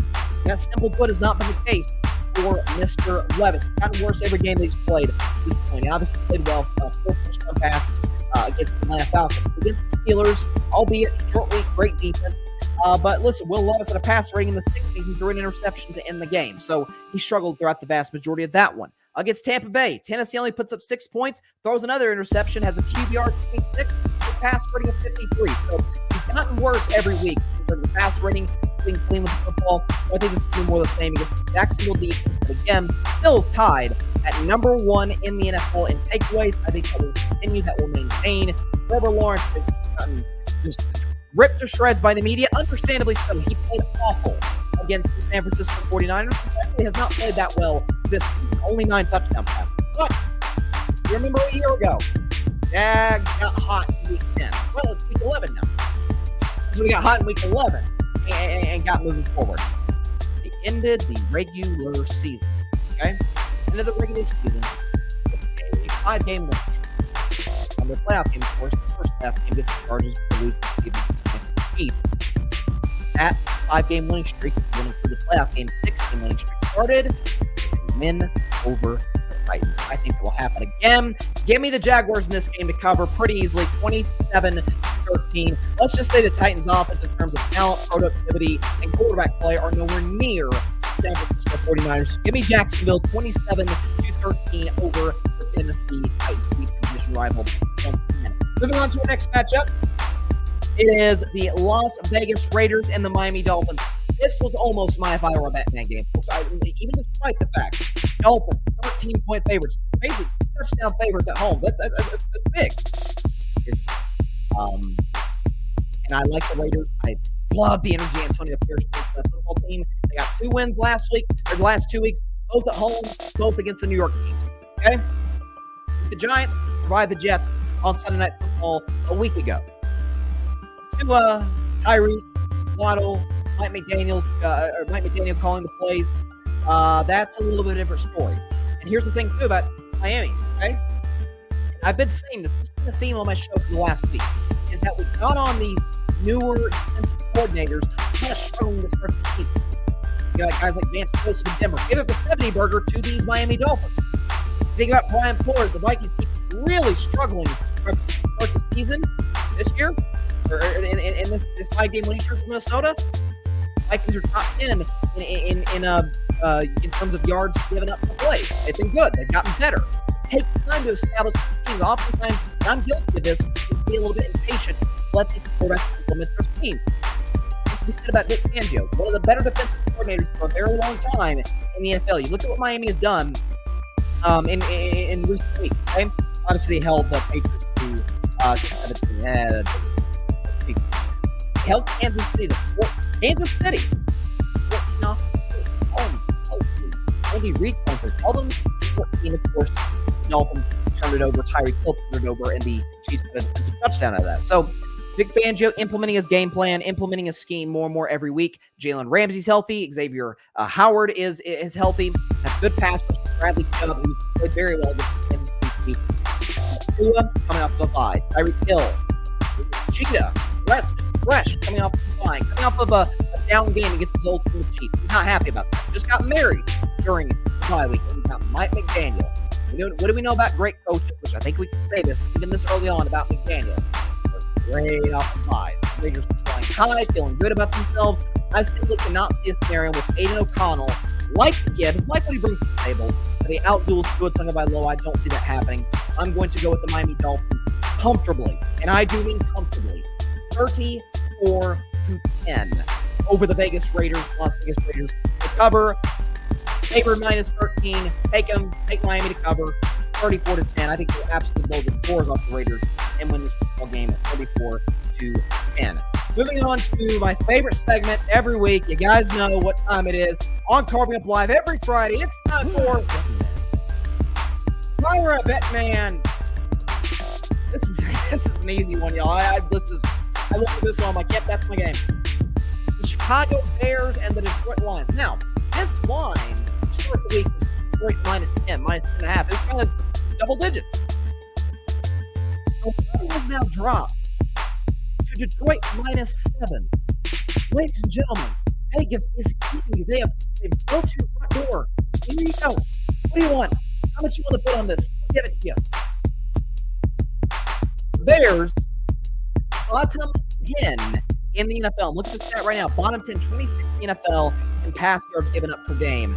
That is a bad combo against anybody, but against the Detroit Lions. Jared Goff's playing the best football of his career. The Detroit Lions, how about this stat, y'all? The last 2 years at home, at Ford Field, on that turf, in familiar home territory, they're averaging 32 points per game. Last year and this year. Another offense was great last year. The problem was their defense was terrible. The next one this year. Justin Fields is going to play. Great. He's an upgrade over Tyson Bates. Okay, that's fine. Career record's awful. And I like Fields coming out of Ohio State. The accuracy's not always there. Poor kid is going to be running for his life at times against great Detroit Lions pass rush by Aiden Hutchinson. I think Jared Goff and Connor St. Brown and this Mir kids in this Lions offense are going to play party. Pro Football Focus has them ranked the highest rated offensive line in football. I would still take Philly. Detroit is very much in that discussion. If I were a betting man, this is easy. Take the Detroit Lions -7.5 and to win out. Well, win out right in general. 38-19. They win comfortably. Divisional familiarity does not apply when you don't have talent. At least relative to what the other team has. Chicago simply does not have that great of a roster. They have some nice players that I like, but Detroit has a tremendous roster. I think they're on a fringe top 5 team in football, a very solid Super Bowl contender. If I were a bet man, take Detroit -7.5 and to win 38-19. Moving on, and this fan base may get mad at me. They should. Dallas Cowboys, Carolina Panthers. Dallas is a 10.5 point road favorite. This was almost, and I mean that close, the Bryson's Bleak bet game. I thought about it, thought long and hard about it, but I decided against it. Like Bryson, Dallas, Dak Prescott, that's your guy. Dak is balling right now. He is balling. He's the best quarterback in the league over the last time. Firmly in the MVP discussion. But Carolina, Frank Reich, who he hasn't had a great year as a head coach, but I still believe him as a head coach, is taking over the play calling duties. Do something with Dallas, and maybe exploit on the defensive side of the ball, like Parsons, Stephon Gilmore, etc. Company. Here's the thing about the Carolina Panthers defense. Statistically, if you look at their season totals, they're not great. They're bottom 10 in a lot of categories. But it's still week 7 bye. That's been the last 3 games. Okay? Their defense went from giving up 31 points a game to 19 points a game. Giving up 342 yards to 240 yards. 100-yard difference there. Opponents' yards per play. They went from giving up 5.7 yards per play to 4 yards per play. Opposition had 10 passing touchdowns before the bye. They've only given up now 1 in the last 3 games. Opposition's pass rating against the Panthers, 96 before the bye. After the bye, 80. For Carolina's defense, they got hot at the end of last season. So maybe we shouldn't be all that surprised because Brian Burns, that defensive personnel they have there is pretty good. This is the classic trap game for the Dallas Cowboys. Pissed off coming off the loss to Philly, and you take it out in your division rival Giants who are awful. Props to you. Dak was awesome. CeeDee Lamb was incredible. Cowboys defense played well. Mike McCarthy coached a good game. Carolina is, I think, you could argue, might be worse than the Giants. They have a worse record than the Giants. Having spoken to Bryce Young. Come on now. I'll take Bryce Young or Tommy Vito. Come on now. What are we talking about? Let's get the Giants in just a second. Dallas is at the beginning game on Thursday night. Washington Commanders. There's a Thanksgiving game, and probably the highest rated game of the year. Dallas-Washington, not Dallas-Washington, but Dallas and Thanksgiving, highest rated game of the year almost every season you can look at. Washington's good. Dallas will not look past Washington, I can guarantee that. Panthers, first team in the league, 1 win. I will take Dallas to cover 31-17. I think Dak will play well. Do not be surprised. Panthers, first drive of the game, kind of similar to Tennessee, Georgia, right? What I talked about earlier, which I don't think Carolina crazy atmosphere. That's not a shot at the fans. My buddy Grady's a good fan. But Carolina rides the home crowd a little bit. Extra time to prepare for Dallas. They played a Thursday nighter against Chicago. And maybe they score a touchdown first drive of the game. But then Dallas offense will respond. And Dak and CeeDee Lamb will continue their streak to be the best quarterback duo since the bye week. Dallas win gets 7-3, 31-17.5. Careful. Be careful. They blow them out. Okay. And I'm taking them a cover, but far from the if I were a Bettin Man game and closer to that game. It is now time for my upset of the week. Fan base hates me. They're going to love me now. Give me the Green Bay Packers over the Los Angeles Chargers, 24-21. Green Bay beats the LA Chargers 24-21. Here's why.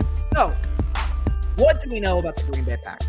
Well, Jordan Love has not lived up to the expectations that not many other than the cheeseheads out there. Let's be honest, that's not the case. Jordan Love, I watched him last week against the Steelers, right? Yes, third to fourth quarters. Yes, he struggled at times throughout the game. But I saw some good things from him. I saw him make a great throw back corner of the end zone early on in the first half of that game. Again, if you look at Jordan Love's, his stat line, touchdown passes, 289 yards, like 2 yards, 72. Jordan Love played pretty well. They almost led the Packers to the game-winning drive against the Steelers. No, Steelers, great. Love almost pulled that off. Maybe he's getting more comfortable. Listen, do I think Jordan Love's the answer long term for Green Bay? Absolutely not. I think he's a backup quarterback. At least that's what he's shown us this season. Again, Jordan Love's statistical showing has not been great. He's got 14 touchdowns, 10 picks, as the 22nd ranked QBR in the NFL. Not great. But maybe there's something against Pittsburgh that him and the Matt LaFleur can build off of. Look, Bryson, come out. You're going to take Jordan Love, who you've never been a fan of, over Justin Herbert, who you've always loved out of college. Funny thing is, by the way, same draft class. Herbert, Love, careers have taken very different paths. But where you land matters, and while Jordan Love is certainly not going to be the Packers franchise guy, and while Herbert is really this Chargers franchise guy, you know about Brandon Staley. Not good late game, not good situation. Neither is LaFleur. But a LaFleur defender could say, well, the offense isn't great, but do you have much to work with other than Aaron Jones and A.J. Dillon? Christian Watson has had a down season coming out from last year. Maybe Christian Watson, a lot of his success came because he had one of the greatest quarterbacks ever thrown him last year. I think we said about Romeo Dobbs. Dobbs has been pretty good, but you know what I'm saying there. Packers offensive line is as good as years past. Meanwhile, Brandon Staley has Khalil Mack and Joey Bosa. Has a good secondary. Derwin James and the Chargers ranked dead last in the NFL in passing. My gut tells me at home, nobody really expects the Packers to win. The Chargers lost a heartbreaker against the Lions at the gun at a long field goal. But I'm still going with the Green Bay Packers. 24-21. Sis, you happy now? Green Bay wins 24-21. Again, I'm not betting this. Ozzy win. Let's see that happen. Next game, we've got the New York Giants and the Washington Commanders. The Commanders are 8.5 game. They should be. Again, this is why I push back a little bit, and I quote Bill Parcells all the time. He's one of the greatest coaches ever. One quote I kind of disagree with is, "You are what your record says you are." Well, the Bengals are 5-5, but they've got a quarterback that's probably going to lead them only 2 wins back over the during the season. Probably confident at it where you're at in the record. Washington's 4-6. Sam Howell's been excellent. Sam Howell's leading the league in passing yards. Aaron McLaurin's had a great year. Eric Bieniemy, the first year as the Washington offensive coordinator, right? It's great. Maybe Kansas City does miss it a little bit. I refuted that point from even some of the guys in the 8 o'clock spot on the Grid Network a few weeks back. I think it might have been Devin who said that. Yeah, Devin, you may have had a point there with the enemy. I may have to give you some makeup points. I don't know. But this Washington off, flicking the top as not. They gave up a many drive to Genius again. This knocked 29 points in that game.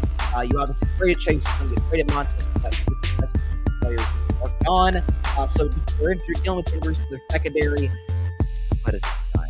I'm going to do this at quarterback, beat up offense, take on Barkley. Back guy, he's got to be like, wait to get out of here. Pretty quick, be straight to the point. 27-15. Giants will put together some decent drives. The Commanders' defense is as good as Dallas's. They'll put together some decent drives. Commanders win, though, 27-15 over the New York Giants. Moving on to the afternoon slate of game. This is the East Coast. Tampa Bay Buccaneers. San Francisco 49ers. Niners, big favorites at home, -12. Almost as big as Miami is. So, San Francisco coming off of a highly impressive win off a bye on the road against a team that at the time was the longest win streak in the league in the Jacksonville Jaguars. On the road, a West Coast team to East Coast team at 1 Eastern, and absolutely kicked the butt. 34-3. Brock Purdy had a pass string to darn near 150.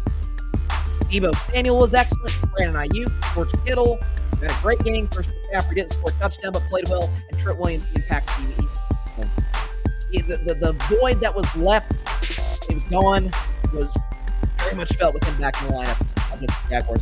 So Tampa Bay coming off a big win last week, keep themselves right in the midst of that NFC South, which is obviously the worst division of football. Still, somebody's going to get in. They're a half game back of the New Orleans Saints, a 4-5 start for Tampa Bay. Baker, I keep saying it. I've never been a Baker guy, but I've really respected the fact that he's seemed to mature a lot. He, like every human being, we get better, we improve. If we put the requisite work in, that is, Baker's certainly done that. So I give him a lot of love and credit for that. He's played pretty well. But this San Francisco Niners defense is a monster. And I'll defend Baker in 2023. He's got Mike Evans, has a chance to have 10 straight seasons. Could do it in this game. 10 straight seasons. Start his career of 1,000 or more yards.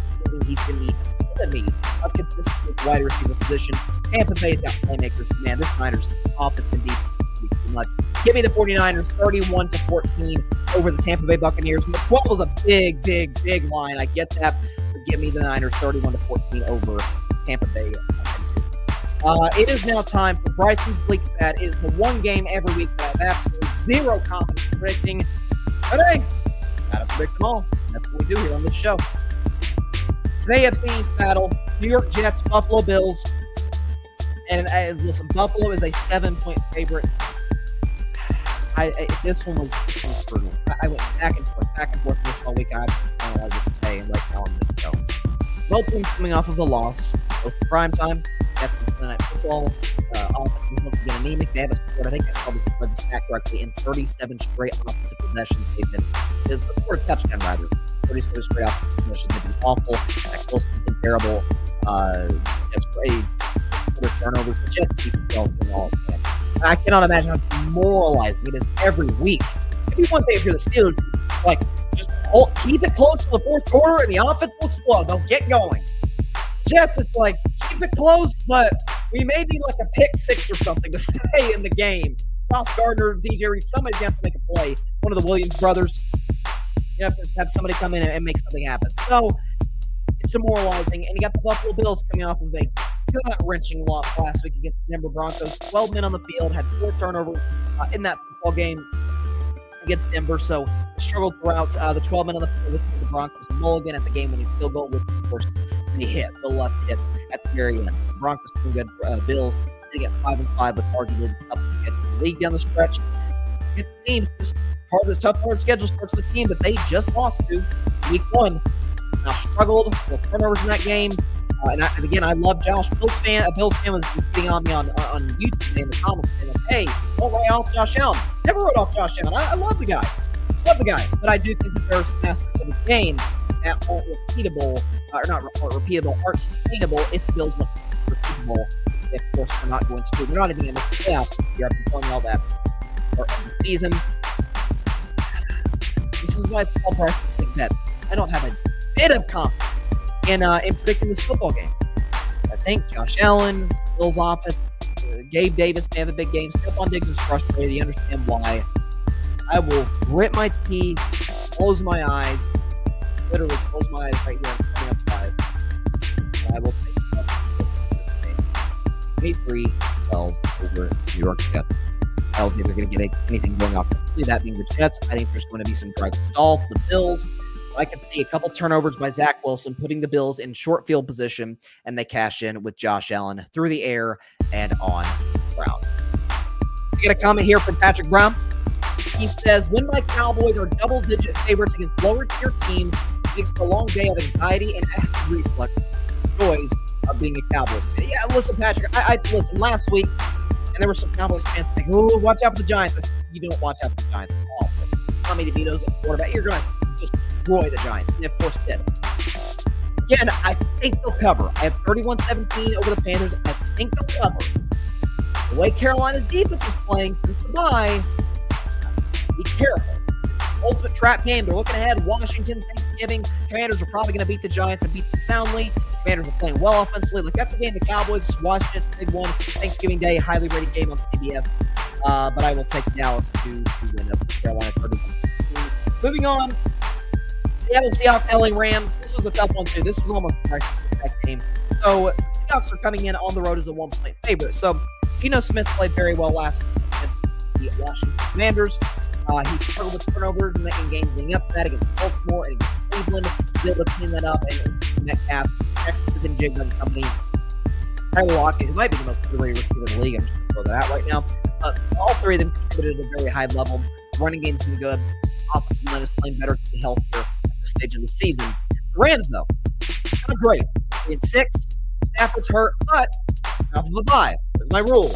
Coaches, great coaches at least, coming off of a bye, I have a little bit of an advantage. Rams, week 1, went to Seattle, stopped the Seahawks. One of their 3 wins in this. Stafford played great. That was like the first game where we were like, who's this? Puka Nakua. Oh, this kid's really good. At the time, he was firmly in the Offensive Player of the Year, Offensive Rookie of the Year race. Of course, that's going to be one likely unanimously by C.J. Stroud, although the question, I think that Puka is going to be voted second or third in that running. He's having a great year.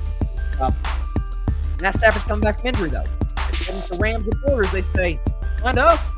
No, he's spinning the ball. Does it seem to be grimacing or does it seem to be uncomfortable with that thumb? No, I think it's going to be a little bit of a trap game for the Seahawks as well. They got a game against San Francisco on Thanksgiving coming up. I'm gonna take the upset minor up. They're a 1-point dog. At home, I'm gonna take the Rams. Oh, that's the wrong graphic. I apologize. This is the right one. Hang on, y'all. 26-24 Seahawks. Not the right one. Okay, 26-24 Rams. There we go. 26-24 Rams over the Seattle Seahawks. Big loss for Seattle. Dallas, whenever Carolina jumps into the wild card race, Seattle loses. When the Rams win, they keep themselves head above water in the NFC wild card race. Last game at least. Minnesota Vikings, Denver Broncos. A great day of football be capped with the doozies. So Denver at home, -2.5, a 2.5 points favorite. So I don't know what to do with this game. Minnesota's playing great football, especially the defensive side. They've had in this winning streak quarterback pairs of Phillies, starting quarterback, franchise quarterback, pairs of Phillies, get replaced by a rookie Jaron Hall, who's cussed very early on in his first NFL start. Replaced by this guy. What was his name, y'all? Came from the Browns, played for the Cardinals, played at the University of Tennessee, all before his NFL career. He's an aerospace engineer major. His name is Robert Joshua Dobbs. They see what he's been doing the last few weeks. 5 touchdowns accounted for, 3 through the air, 2 on the ground in the last couple of games. This Vikings win streak. It's playing well for Minnesota, no question about it. Denver. Let's not laugh at Denver here, okay? 1-5. Russell Wilson really is washed. Tom Payton can't coach tomorrow. Sky's falling in Denver. But the winning streak. Pretty impressive wins in this streak, I might add. Beat Kansas City at home. Beat the Buffalo Bills. Buffalo's not as good this year as they are in years past, but on the road, that's an impressive win. Running game's working. Javonte Williams, Russell Wilson, look at his numbers. He's been one of the best quarterbacks in the league this season. I'm not saying Russell's in the MVP discussion because he's not, but Russell's been efficient, accurate. The running game, again, Russell's not the player he was in Seattle. With the running game, with a much better production in the offensive line, Sean Payton, one of the greatest coaches ever, one of the greatest offensive coaches ever, is putting him in position to be successful. The Broncos defense has played great football. They're turning the football over. They're great in the red zone over the last few weeks. So I like Denver's chances in this game. But Justin Jefferson returns. The Vikings have made this pull off a 5-game winning streak with no JJ, with no Justin Jefferson. So with him back, with Robert Josh Dobbs doing what he's doing, give the Minnesota Vikings 27-23 over the Denver Broncos. I don't think this will be a death knell to Denver's season. They still have a lot of winnable games down the stretch. I get why they're favored. 2.5 feels like the perfect line. Take Minnesota in the points and take Minnesota to win outright. Give me the Vikings. Continue to extend their winning streak to 6. For Dobbs, who I don't know if he gets credit for the win because Darren Hall started the game against Atlanta, but to essentially extend his own winning streak to 3. Minnesota firmly in the wild card conversation. They jump Seattle, get to that 6th spot-ish, and win 27-23 over the Denver Broncos. Man, we got some fun games. Cannot wait. Cannot wait. Fun weekend of college football. Like I said, going to be in Neyland Stadium, Knoxville, Tennessee, Knox Vegas, and then come home Sunday for some fantastic NFL action. Going to be a great weekend. Thanksgiving's next week. You're traveling, and we're having some fun Thanksgiving action for Carving Up Live. No doubt about it. Stay tuned for that next week, especially on Wednesday, day before Thanksgiving, day before Turkey Day. Going to be fun. But with that, that is all the time we have for today's show. Appreciate everybody stopping by, as always. Be sure to catch Carving It Up Live on Monday at 6 p.m. Eastern, 3 p.m. Pacific time, right here on Twitter, as well as the Carving It Up YouTube channel and the Grid Network YouTube channel. Of course, be sure to like, share, comment, and take 2 seconds out of your day, if you will. Hit that big subscribe button, the big red subscribe button, rather. Helps the channel grow exponentially. Again, trying to get to 1,000 subscribers by Super Bowl 58. That is February the 11th. So we've still got about 3 months to do so. But we need your help to do it. We surpassed 500 subscribers last week. We're getting halfway to getting to 600, between 500 and 600 subscribers. So I can't thank y'all enough for the support, for reaching out. It's been fantastic. Whether y'all agree or disagree with what I say on sports, I always love the dialogue, and as long as it's obviously civil and respectful, I always love and appreciate it and invite it and welcome it. So I thank you for that. If you have subscribed, thank you so much. Please tell your friends, your family, everybody you know about the show, and to subscribe. If you haven't, it just takes a couple seconds. If you're on YouTube watching, right down there. I always get it wrong. There you go, right there. Right there. The one that says subscribe, the red one, hit that. Boom. You're part of the Carving It Up family. Also, just as important, please go subscribe to the Grid Network. That is GRYD, the Grid Podcast Network, right here on YouTube, as well as any and everywhere you get your favorite podcasts, be it Apple Podcasts, Spotify, iHeartRadio, Google Podcasts, any and everywhere you get your favorite podcasts. We have some fantastic content creators on there. Please check their stuff out. And I'm my man, Devin, Ravens fan. I'm a Steelers fan. He's very happy about what the Ravens did last night. There you go. Check out the stuff on the Grid, though, please. Some awesome people, awesome content on there. All right. Another great weekend of football. Cannot wait. I'll be saying Rain Dakota Prescott on Monday, Robert Joshua Dobbs on Monday, and who knows?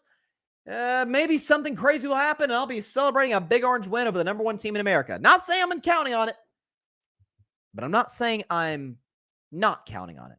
Just going to leave that there. All right. Have a great weekend, y'all. Stay safe out there. Please be sure to take care of your physical as well as your mental health. And as I always say, please be sure to contact your local state representatives and senators to demand change for gun violence in America. Have to address it. Okay. Fun week of football. Got some basketball and Ohtani news out the wazoo, as we talked about in the show. Fun stuff. Great time in sports. Thanksgiving coming up. So see y'all on Monday. Stay safe out there. God bless you all. Peace out. Do I still have time to revise my Tennessee-Georgia score, or is that out of the question? Thanks so much for watching the show on YouTube, and be sure to go click that big red subscribe button and check out the other clips and full shows from Carving It Up Live, as well as our other incredible content creators here on the Grid Network.